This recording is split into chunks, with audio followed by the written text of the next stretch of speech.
Hello, my name is Pew Pew Choo Choo, and today we will be attacking as the Germans inside TOAW3's Kassierine Path scenario. Our objectives are highlighted above. We plan to take the green boxes from right to left and capture the side objectives highlighted inside the blue boxes if possible. Of course, our attack will be three-pronged, and as you can see here, only one force has arrived, the one inside the bottom corner. The Battle of Kassierine Path is significant due to the US involvement inside the battle. It's actually the first significant action they took against the Axis forces. Historically, the battle ended inside a German tactical victory.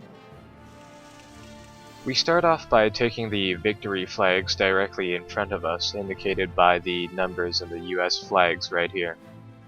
I send reconnaissance, indicated by the circle with a dash in it, forward.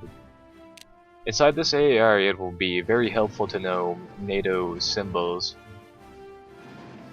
I move up mechanized forces represented by the X's, the circle and the X, and armored forces represented by the circle forward near the two Allied strongpoints.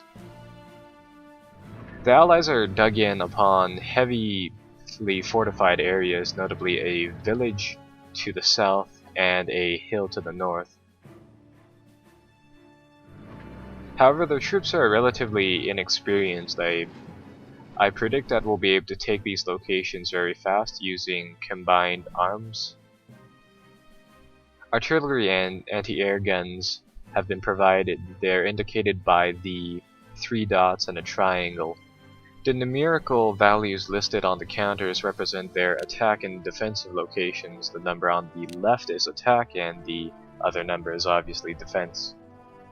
With that keeping in mind, it seems very odd that our AT guns have a very high attack ratio compared to their defense, although during this historical setting they were actually used rather offensively. In the south, I see two more outposts of Allied troops. One of the reasons they lost this battle historically was that none of their troops could mutually support each other in the event of an attack. I start off by positioning my units, attacking with minor limited offensives.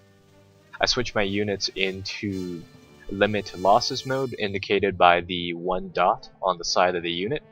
My main concern is not to lose any units and to keep our units' morale high. Inside this game, morale is simulated by a twofold system of its supply, the unit's supply, and the unit's readiness in action. Because desert warfare takes place on a daily basis, the turns are 1 day long, it will be very hard for us to regain readiness inside this campaign. Our attacks are very successful in the south and in the air. Almost all of the Allied air power has been successfully eliminated by our own air forces. Hopefully we'll have complete air superiority on turn 2. This scenario's turn length is right around 13 turns. I need to move fast to capture all these objectives, and I need to leave nothing behind me that could potentially threaten our advance. Our supplies are delivered from the blue dot on the side of the map. If I leave these troops here, they'll definitely be able to interdict my supplies, so it'll be very important to kill these early and move forward. Our advance is pretty good overall. We've hit the enemy hard, and the enemy has suffered very heavy losses all along the front. Our units are roughly in good condition. We are not losing many men, however the cost on supply and our forces' readiness do lower their health, indicated by the little box, the green box on the units. Overall, the first few turns have been pretty good. Our forces have made quite a lot of progress. We've taken quite a lot of victory points. Now the only goal is to further advance and destroy the forces immediately in front of us. Some reinforcements appear on our right flank. Their goal is to simply take the village in front of them. That way it should secure our right flank from further attacks. I sent some troops over to the village up ahead. That way I'll be able to hopefully recon the area from the mountain next to the village. Overall, things are looking pretty good. Allied air power has been destroyed, and Allied ground forces directly in front of us will be eliminated shortly. You can see that the units split up into smaller groups. The two bars, the two eyes on the top of the counter become one. This is because those are company level units and they have split up into platoons, which are obviously smaller. We meet heavy resistance north of our main body. Our forces are mainly mechanized troops supported by anti-tank guns. Hopefully they'll be enough to capture the village. Against untrained American tankers, I have a feeling they'll do alright. Hopefully they will not lose too many soldiers, as we do have to hold the village after we take it. From the top of the hill, we can see a few enemies in the valley to the north, near the town. The little city village with the point value of 30 will be one of the major points inside this game. It is directly south of a large valley. Here we can see our interdiction, our air power interdicting some of the American forces, getting us a little bit of intel. We can see their movements. I noticed that some of my planes are still on air superiority without any Allied air power remaining inside the area. There's really no point for that. I ordered another attack on this village here. We really need to take that northern sector in order to secure our flank. You can see that some of these troops of ours are now inside the red. This is because they have not had enough rest, or they do not have enough supply. In the case of a few tanks and artillery pieces, they simply don't have enough fuel and shells to go forward. The TOAW engine simulates a wide variety of different battle situations. Normally, battles with World War II units are fought on a weekly scale. That being said, supply and resting of troops are handled differently depending on the scale of the battle. Here, we don't have enough time to rest our troops or resupply them, so artillery shells and movement will be highly valued. Normally, quite the opposite actually happens. Supply and readiness are not worth as much, but rather unit numbers, unit counts.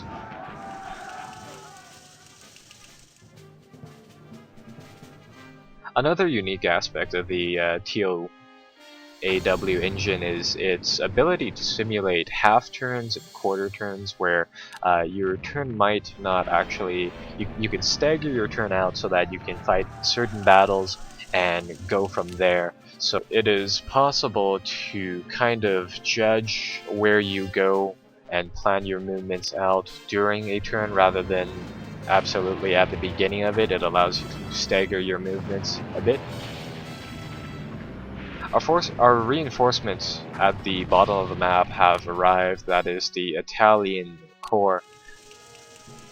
Their troops and armaments are not as good as our center column here. However, they are able to hold their own. It looks like the Americans are trying to meet us at this small town. I'm going to use most of my forces to rush to Kassierine and dig in there. I'm going to send a small amount of troops to take this little valley to the north of this town here. That way we will secure our rear areas. I suspect that fighting in the center of the map will continue, so there will not be a method of supply for this Italian formation for the majority of this battle. That being said, it's very important to keep this back-end road open, simply because it's better than nothing. At least there is a road here. The Allied forces here don't necessarily have to be destroyed, simply disarmed, unlike in center here, where they absolutely must be destroyed.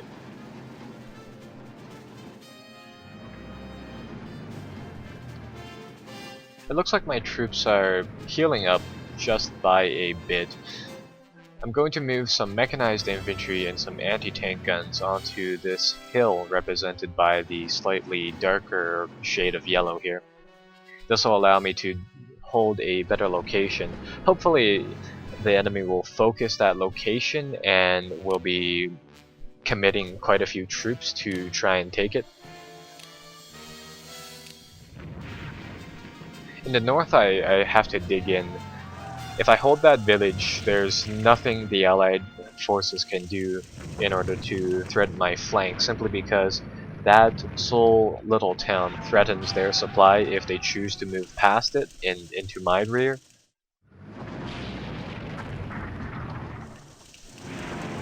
In the majority of the enemy's turns, the Allied computer player's turns, the Allied player just simply showers me with artillery rounds which do little to no damage. We're fighting on the enemy's home front, so to speak, so they do have a lot more supply than us. One of the things that I have to be really careful with is our use of artillery. You may have noticed that some of our forces have an attack value of 30. However, those are the same forces that I will only be able to use once or twice, depending on the supply count of the troop and the rate that supply comes back to it. The two motorized divisions here don't necessarily have to be eliminated. As you can see here, I'm moving most of my forces to Kassierine, and the path represented by the valley represented by the two flags to the north of Kassierine. It looks like these troops are fairly dug in, but they're also unable to conduct any offensives, so I think I'll simply dig in my own forces there as a security element. You can see the unit's fortification level on the right hand side of the counter. Obviously dug in is the very lowest, and in fortified is the highest. Here I dig in some motorized troops just to simply gain some flank security.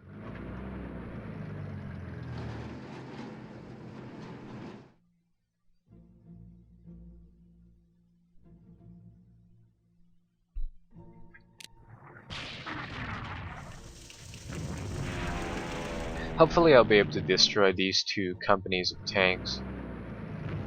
The more losses the allied player suffers, the more points I gain for it, but it also eliminates these units from this game. Once again, due to the time scale of this particular battle, the allied forces won't be able to reconstitute the forces lost. The allied player inside this scenario gains quite a few reinforcements as time goes on. You can see that some of these blue counter units are appearing. These are the reinforcements that appear on the map. As time goes on, the Americans will be gaining a lot more forces, and the battle will be switched into a defensive role. I want to take this pocket of resistance in the center of the map here, while holding Kassierine Path with the poorly trained Italian troops. If I allow the Allies to have this village, the village worth 30 points here, there will be no way the Italian troops can hold off and advance from north of the path and let's see, east of the path.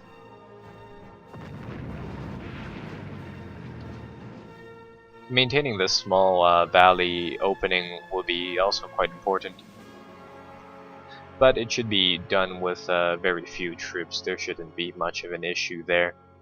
Overall, it's simply holding the path itself and the village itself, the village of Kassierine.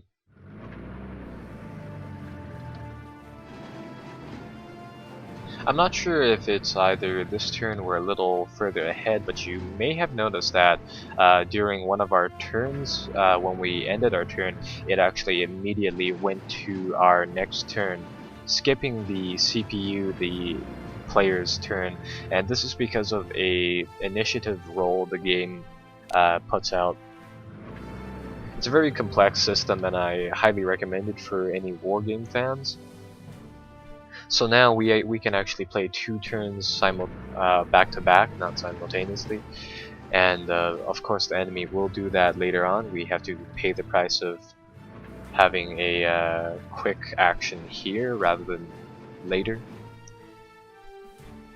However, I use this advantage to move some of our troops forward, positioning our troops in a better location, most notably here inside the center of the map, trying to engulf the village and also entrench our troops onto the victory hexes inside Kassierine. Artillery units represented by the 3 dots are also dug in a little farther back. If the enemy tries to attack our locations, the artillery will automatically fire on the attacking forces when dug in. It looks like we'll be able to capture this town without much of an issue. It'll only be a matter of time so long as the enemy's reinforcements don't arrive anytime soon. You can see that our air power is interdicting some of the enemy forces coming down. That'll slow them for a bit, and it'll give us some limited reconnaissance.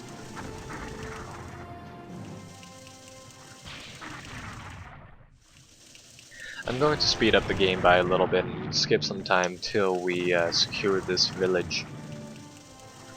Alright, it's been 1 or 2 turns since I've secured the village, and my goal of securing this village is to simply eliminate the road access to Kassierine Path.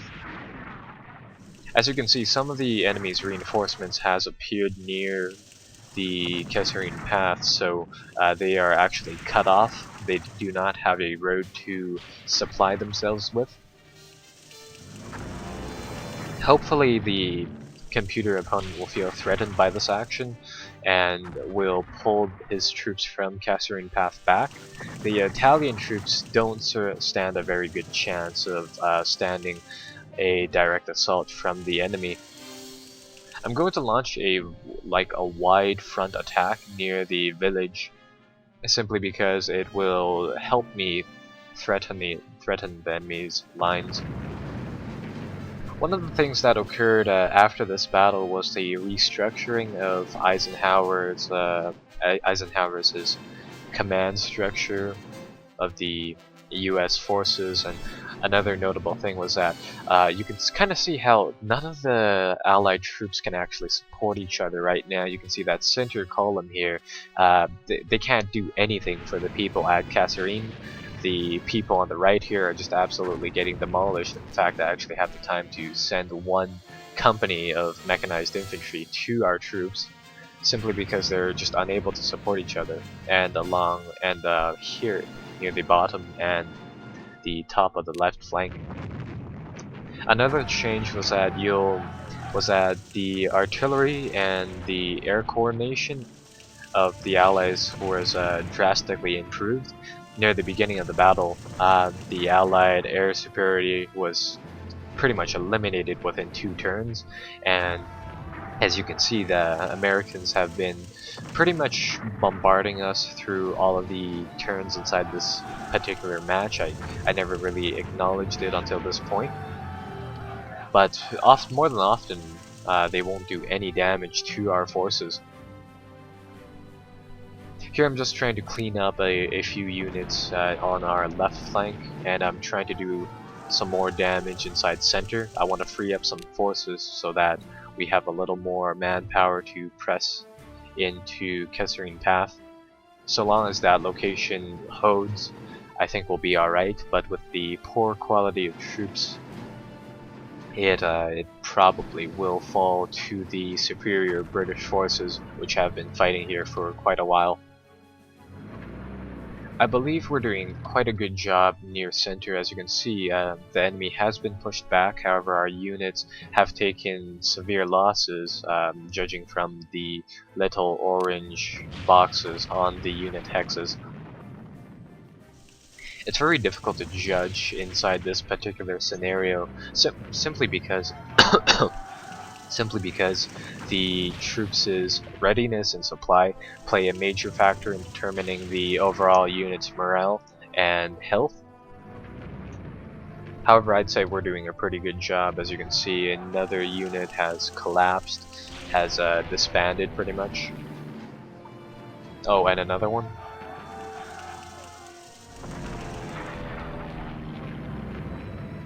What is occurring right now is called the culminating point of victory. Every attack has to take a defensive at some point. So as long as we sit inside Kassierine path and sit inside the middle of the map here, we will essentially crush the enemy. There will be simply no way the enemy can respond. They cannot attack and move forward. The goal of defense is simply to delay your opponent until the strength of your opponent and yourself are evened out, or you become stronger than your opponent. However, inside this particular case, the attacker starts off with a high amount of strength. That is why he is attacking. As they say, you require 3 men to attack against somebody who is fortified. So that would be a ratio of 3 to 1. Inside this particular case, we have devastated the American forces early on. We've made a big push right now, shattered their organization. Their units will probably have to reorganize and therefore be locked up for a turn. So overall, if we start to defend right now, there is absolutely no way the enemy can come back. With that being said, I'm going to dig in my forces essentially all around. Center has been broken. There's not much we can do near Kassierine path in general, except for wait for the inevitable British-American offensive. My units are still on limit losses, so if the enemy decides to attack our units will simply move out of the way. The Italian troops near Kassierine Path, however, are not set on that setting. The British troops are simply just too good for them.